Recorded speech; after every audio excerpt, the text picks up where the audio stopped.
Hi all, welcome back to Yoga Girl in the Real World. This lesson is going to be regarding a very common problem and one of the most common complaints that I hear, and that is sciatica. So yay, welcome to the sciatic video. If this is what you've been waiting for, then yay!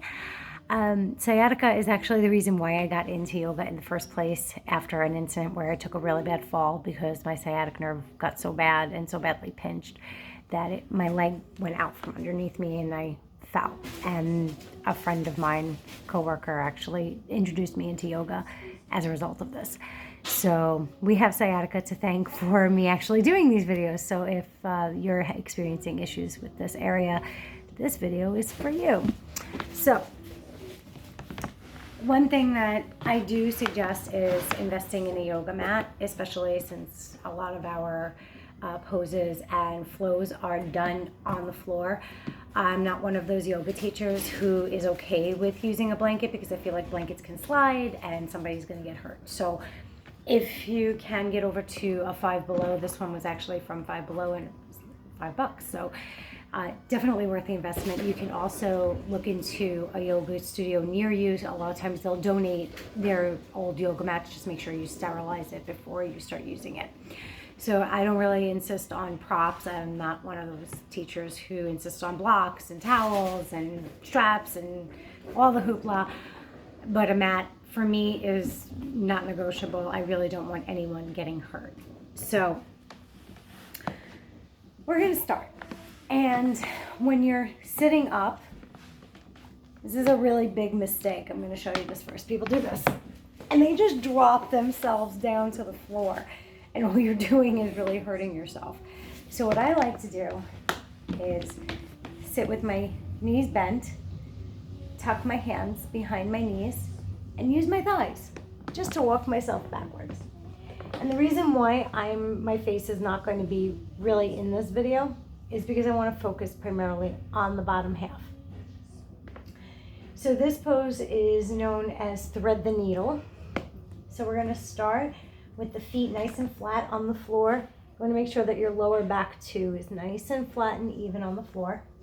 And we're going to take a nice deep breath in. So we're going to push our bellies out. And you see my belly coming up. And then as you exhale, you're going to pull the belly back in toward the spine, and you're going to bring the right knee up to the chest, and you're going to try to grab around the knee. Now, if you aren't that flexible and you want to grab around the back of the thigh, you can. If you can't reach that, you can take a towel or a long belt robe or a yoga strap if you have one and put it around and use that to support your leg. You want to make sure that your foot is flexed through the heel. So as we inhale and exhale, we're going to try to bring the knee as close in toward the chest as we possibly can. And we want to be mindful of the left leg. We want to make sure that the left leg is nice and straight. It's not going this way, it's not going this way, it's just straight, foot flat on the floor. We're going to take a breath in, and as we exhale, we're going to release our hold on the knee, and we're going to cross the right ankle on top of the left knee, keeping the foot flexed, and we're going to bring the arms to the sides, palms facing up to open the chest for breathing. Inhaling, we're going to swing the right knee slightly away from us.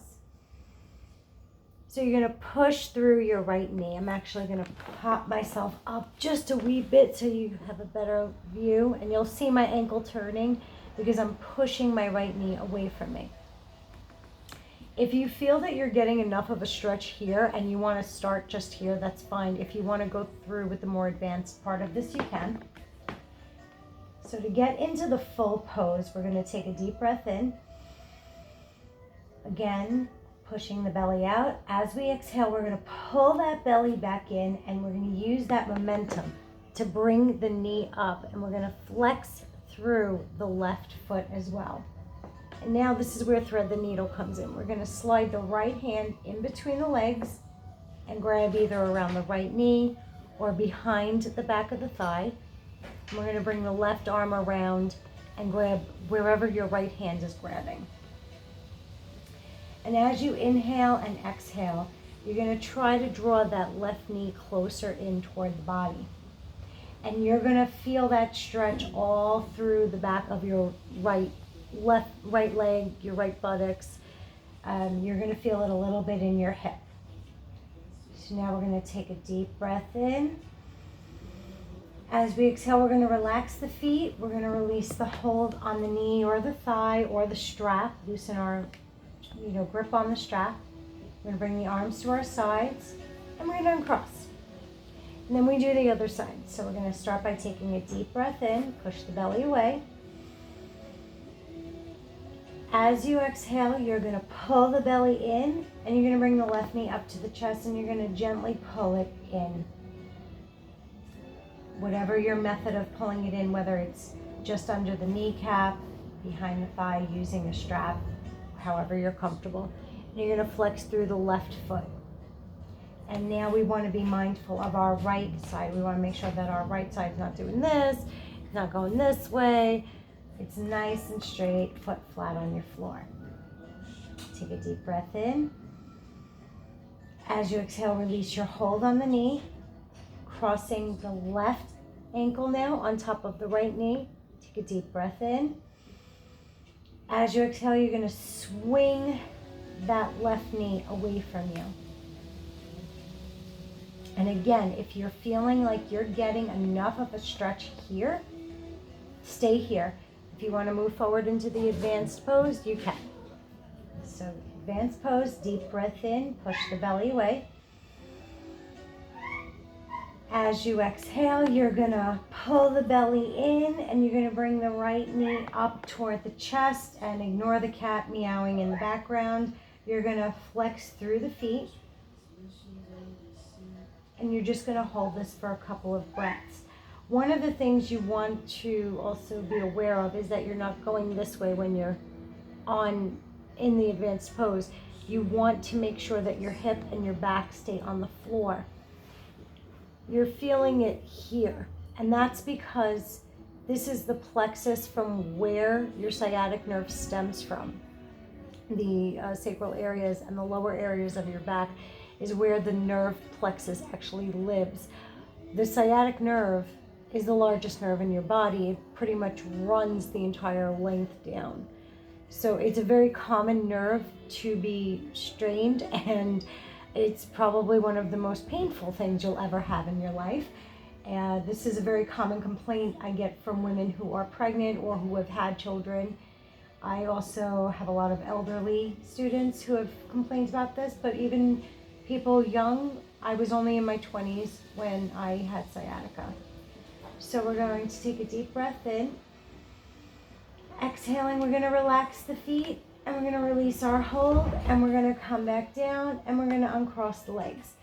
Sometimes people get a little bit of pain or pressure here from that pose, so we're gonna take a deep breath in. Exhaling, we're gonna bring both the knees up towards the chest. Again, if you need a strap, you want to hold back here, you want to hold here, whatever's comfortable. And just gently bring the knees in. And that'll alleviate some of the pressure in the lumbar spine. So we're going to release the hold. And you can just stretch your legs out and let them relax a little bit. And if you do this a couple of times a week, I'd say if you do suffer from sciatica, I'd say try to do this pose at least 3 times a week.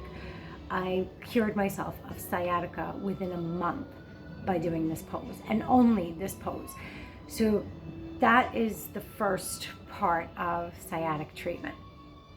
The next part, and what people don't realize, is because they feel the pain back here, they don't realize that your sciatic nerve runs through the front too. So for that, we're actually going to get into what's known as pigeon pose. So I'm going to actually move the camera. You guys should be used to this by now. And I'm gonna just try to find a good home for it. There we go, perfect. So we start in what's known as table pose. And what table pose basically means is that your knees are just under your hips and your hands are just under your shoulders. So this is an essential pose for when we're doing stuff on the hands and knees. This is table pose, and it's the foundation pose of hands and knees. So to do pigeon pose, what we're gonna do is we're gonna take a deep breath in. And as we exhale, we're gonna slide the right knee forward. And we're gonna stretch the left leg. I'm gonna actually turn a little bit so that you can see my left leg is stretched completely behind me. So most people, they wanna start here because this is more comfortable for them. Eventually what you wanna do is bring the hip down. And you wanna kinda, you'll see my foot working its way up. Okay, so you wanna give this and in here a nice deep stretch. And then we're gonna go a little further and we're gonna take a deep breath in. And as we exhale, we're gonna roll forward. And we're gonna bring the head down, the forehead down to the mat. And we're just gonna let the upper body rest on the knee, applying more pressure, basically using your own body weight to stretch this nerve. And this pose does go further, but since I'm trying to focus on people who are just starting out, I'd really rather not go into a deeper pose than this. And then we'll take a deep breath in. And as we exhale, we're gonna push ourselves up and we're gonna stretch back. And inhale, bring the head forward. Exhale, we'll push ourselves up, slide the knee back, return to table pose, knees under the hips, shoulders just underneath, hands underneath the shoulders, fingertips spread wide for balance. Deep breath in. As you exhale, slide the left leg forward now, and the right leg stretches behind you. And if you need to start here, go ahead. If you can get all the way down, great. We're gonna take a nice deep breath in. And as we exhale, we're gonna roll forward and bring the forehead to the mat.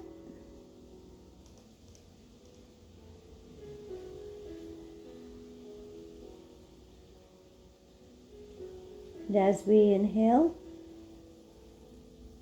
exhaling, we're gonna come up, stretch back, inhale and bring the head up, exhale, we slide the leg back and into table. Now again, some people will experience some lower back pain, so I'm gonna just turn a little bit. And I'm going to show you child's pose. So child's pose is starting from table, taking a deep breath in. As we exhale, pushing ourselves back. And just allow the head to rest. Let your heels drop out. What I mean by that is letting the heels drop out so that your feet are not like this. Just want to let the heels drop out. And just stay here for a few breaths. You can come forward and let the arms stretch out. And child's pose is very beneficial on multiple levels. It does help alleviate lumbar spine, which is your lower back pain, but it's also very soothing for the central nervous system. It's actually been proven to help you get a more productive night's sleep, not necessarily help you sleep, but a more productive night's sleep. So if you're experiencing insomnia coupled with back pain, or if you suffer from anxiety, child's pose is probably one of the best things that you can do literally right before you go to sleep, because it's going to alleviate multiple things that you're dealing with. So those are two great poses for you to get started with as far as sciatica is concerned. We will go forward with some other poses going into the next kind of video clips. I'm going to do some belly poses. So there's one that does deal with sciatica, but the belly poses I kind of want to do into one video and roll that all up into one nice neat little package. So I hope you guys enjoyed this. And again, if you have any feedback, comments, as always, leave them below. And I hope to see you guys in the next clip. Have a good one.